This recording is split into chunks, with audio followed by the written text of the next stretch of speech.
السلام علیکم دوستو، آپ دیکھ رہے ہیں میرا یوٹیوب چینل۔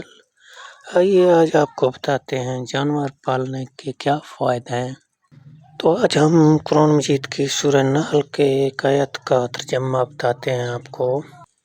اسی نے چھپائے پیدا کیے ہیں جن میں تمہارے لیے گرم لباس ہیں اور بھی بہت سے نفع ہیں، اور بعض تمہارے کھانے کے کام آتے ہیں۔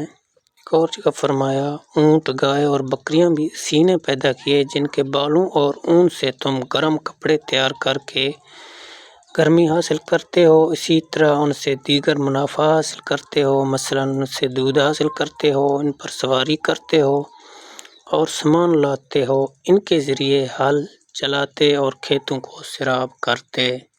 دوستو، اگر آپ کو ہماری ویڈیو پسند آئے تو ویڈیو کو لائک ضرور کیا کریں، چینل کو بھی سبسکرائب کر دیں، بیل آئیکن کو پریس کریں تاکہ مزید اس طرح کے ویڈیو آپ تک پہنچ سکیں۔ جانور پالنا سنت ہے کیونکہ ہمارے نبی صلی اللہ علیہ وسلم کے بھی جانور تھے۔ آپ صلی اللہ علیہ وسلم کے پاس 10 گھوڑے تھے۔ ثقب نامی گھوڑے پر آپ صلی اللہ علیہ وسلم غزوہ احد میں سوار تھے۔ ایک گھوڑے کا نام لذاذ تھا اور باقی گھوڑوں کے نام ویرت، ریس، ملاف، سبھا، بیجر، ضرب۔ آپ صلی اللہ علیہ وسلم کے خچر کا نام دلدل تھا۔ ایک گدھا تھا جس کا نام یعفور تھا۔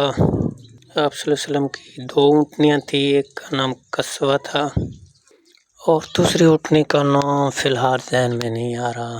اب بتاتے ہیں آپ کو، آپ صلی اللہ علیہ وسلم کے 10 بکریاں تھیں، ان کے نام تھے عجوہ، زمزم، سقیہ، برکہ، ورثہ، اطلال، اطراف، کمرہ، غوثہ، غوثیہ۔